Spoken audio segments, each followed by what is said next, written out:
Hello guys, അപ്പോൾ നമുക്കിന്ന് ചെമ്മീൻ പൊടി ഉണ്ടാക്കിയാലോ. ചെമ്മീൻ പൊടി ചമ്മന്തി പൊടി എന്നൊക്കെ പറഞ്ഞ് ഉണ്ടാക്കിയല്ലോ.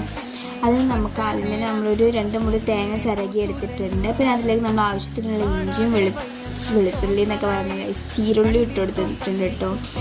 പിന്നെ അതിലേക്ക് നമ്മൾ കരിവേപ്പിൻ്റെ ഇല, വറ്റൽമുളക് ഇട്ട് കൊടുത്തിട്ടുണ്ട്. വറ്റൽമുളക് നിങ്ങൾക്ക് എങ്ങനെ എരിവ് വേണ്ടിയിട്ട് അതിനനുസരിച്ച് ചെയ്ത് കൊടുക്കുക.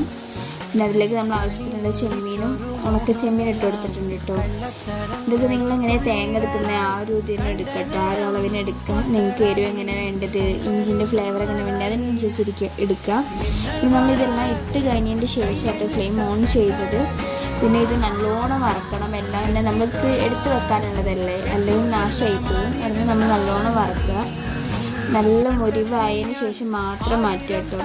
ഏകദേശം ഒരു ബ്രൗൺ കളറൊക്കെ ആയി വരുന്നവരെ ഇതാക്കുക. അങ്ങനെ നമ്മൾ ജസ്റ്റ് കൈമേലെടുത്തൊന്ന് ജസ്റ്റ് നോക്കാം കേട്ടോ. അപ്പോൾ നമുക്ക് മനസ്സിലാവും ആയിട്ടുണ്ട്.